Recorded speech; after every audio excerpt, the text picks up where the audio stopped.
অনেক ঘটনা আসছে, ইতিহাস আসছে যে হজের জন্য তিলে তিলে কিছু টাকা জমিয়েছে, হজে যাবে, বন্ধুদের সাথে শেয়ার করেছে যে আমি হজে যাব, তোমরা যখন হজে যাবো আমাকে সঙ্গে নিয়ে যাও। তো তিনি হজে যাবার জন্য মনস্থ করেছেন, কোথাও সফর করতেছেন। তো সফর করতে করতে এমন একটা ফ্যামিলির সামনে তিনি গিয়েছেন, সেখানে যাওয়ার পরে দেখেন কিতাবের মধ্যে আসছে যে একজন নারী সে মরা গরুর গোশত সেখান থেকে চাকু দিয়ে কেটে ব্যাগ ভরতেছে। তো এই ব্যক্তি খেয়াল করছে ঘটনাটা কি, মরা গরুর গোশত কেন চাকু দিয়ে কেটে ব্যাগ ভরে, কোনো প্রতারক কিনা। তিনি এটা দেখার জন্য দূর থেকে ফলো করেছেন যে কী ব্যাপার, এই নারী মরা গোশত কী করবে, হয়তো বাজারে বিক্রি করতে পারে। তিনি দূর থেকে এটা ফলো করে ওই মেয়েটার পাশ যাচ্ছেন। দেখা গেল ওই মেয়েটা, ওই নারী সে তার বাড়ির মধ্যে প্রবেশ করল। তো বাড়ির মধ্যে যখন প্রবেশ করেছে, তিনিও সালাম দিয়ে বাড়ির মধ্যে প্রবেশ করেছেন। জিজ্ঞাসা করছেন কি ব্যাপার, তুমি কেন মরা গরুর গোশত এইভাবে কেটে নিয়ে আসছো? তখন ওই মহিলা বলছেন যে আমার এটা শুনে তো আপনার কোনো কাম নেই, আপনি আপনার রাস্তা ধরুন। তখন বলছে যে না, আমাকে বলো। তখন বলছে যে দেখেন, আমি হচ্ছে নবীর বংশের মেয়ে,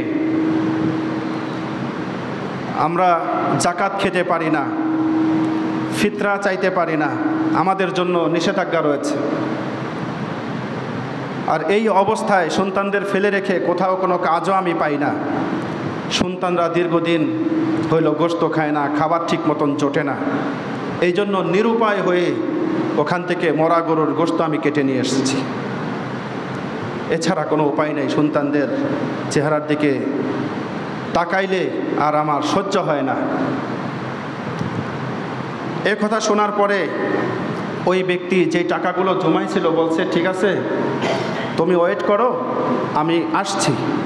তো তিনি বাড়িতে গিয়েছেন, সবগুলো টাকা, যেই টাকাগুলো হজে যাবার জন্য তিনি প্রস্তুত করেছিলেন, ওই মেয়েটার হাতে দিয়েছেন যে এইটা দিয়ে তুমি তোমার সংসার সামলাও, সন্তানদের খাবার দাও, পোশাক দাও। তো যখন বন্ধুরা ডাকছে যে চলো হজে যাই, বলছে যে না, আমার এবছর হজে যাওয়া হচ্ছে না। বলছে কেন, তুমি তো হজে যাওয়ার জন্য টাকা সঞ্চয় করেছো। বলছে আমার আর হজে যাওয়া হচ্ছে না, টাকা শেষ হয়ে গিয়েছে। তো যাই হোক, তার সঙ্গী সাথীরা হজে গিয়েছেন। তো হজের যখন তওয়াফ চলতেছে, তখন তার সাথীরা দেখতে পাইছেন যে তাদের সামনে দিয়ে ওই ব্যক্তির মতোই আরেকজন সে সামনে দিয়ে তওয়াফ করতে আসে। তো তারা চিন্তা করতেছেন ঘটনা কি। সে বলল যে আমরা হজে আসবো না, আমি হজে যাব না, আমার টাকা শেষ হয়ে গিয়েছে, অথচ আমাদের সামনে সামনে সে তওয়াফ করে।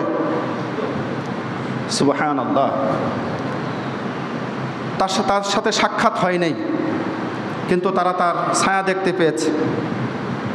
যখন এলাকায় ফিরে এসেছেন, জিজ্ঞাসা করছেন কি ব্যাপার ভাইজান, আপনি তো বললেন যে এবছর হজে যাব না, অথচ আমাদের আগে আগে আপনি তাওয়াফ করলেন, আবার আমাদের আগেই ফিরে আসলেন, ঘটনাটা কি?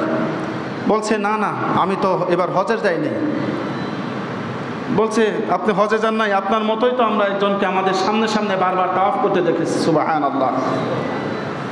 বলছে আসলে রহস্যটা কি, আপনি আপনার টাকা কি করেছেন? তখন ঘটনা খুলে বলেছেন যে আমি আমার টাকা এরকম একজন দুঃখী মাকে আমি সমস্ত টাকা তাকে দিয়ে দিয়েছি তার খরচের জন্য। সুবহানাল্লাহ।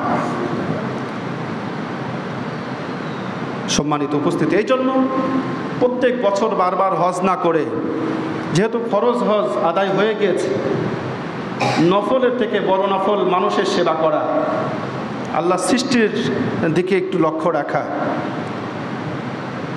কোরআনুল কারিমের মধ্যে সৃষ্টিজীবের প্রতি দয়া দেখানোর কথা বলা হয়েছে। হাদিসের মধ্যে রাসূল বলছেন আল মুসলিমু ইখওয়াল মুসলিম, কুল্লু মুসলিমিন ইখওয়াতুন, আল মুসলিমু কাজাসাদিন ওয়াহিদা, এরকমের বিভিন্ন আয়াত আসছে, হাদিস আসছে। অথচ আমরা দেখতে পাচ্ছি আমাদের মুসলিম ভাইরা অনেক কষ্টের মধ্যে রয়েছে, দুর্দশার মধ্যে রয়েছে, জালিমদের কাছে জুলুমের শিকার হচ্ছে। খাবার নাই, পানি নাই, চিকিৎসার কোনো ব্যবস্থা নাই, মাথার উপরে ছাদ, তাদের বিছনা, খোলা জমিন। শিশুরা একটু দুধের জন্য হাহাকার হয়ে যাচ্ছে, একটু পানির জন্য তারা আসমানের দিকে চেয়ে থাকে। অথচ আমরা আজ কি পরিমাণ অপব্যয় করতেছি। আল্লাহ তাআলা যাদের সম্পদ দিয়েছে তারা উমরা হজ আদায়ের পাশাপাশি যদি মানব সেবার কাজে নিয়োজিত থাকে, তাহলে এই হজ্জের থেকে, নফল হজের থেকে তারা আরও বেশি সওয়াব অর্জন করতে পারে। দেশে এমনও অনেক হাজী সাহেবরা আছেন, প্রত্যেক বছরে হজ করে, প্রত্যেক বছরে হজে যায়, পরিবার সহ যায়। এভাবে অনেক লোক রয়েছে। তো হজে যাওয়া তো ভালো কাজ, তবে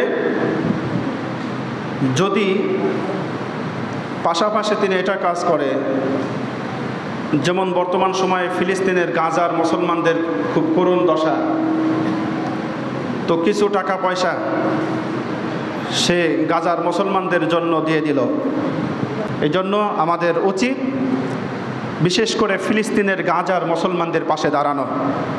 আল্লাহ তাআলা যেন আমাদের সবাইকে এই হজ্জের মৌসুমি মাসে বেশি বেশি মানব সেবামূলক কাজ করবার তৌফিক দান করেন, এবং যাদেরকে আল্লাহ তাআলা তৌফিক দিয়েছেন হজ উমরা যেন আমরা আদায় করতে পারি, আল্লাহ তাআলা আমাদের সবাইকে কবুল করেন। আমিন। ওয়া আখিরু দাওয়ানা আনিল হামদুলিল্লাহি রাব্বিল আলামিন। আসসালামু আলাইকুম ওয়া রাহমাতুল্লাহ।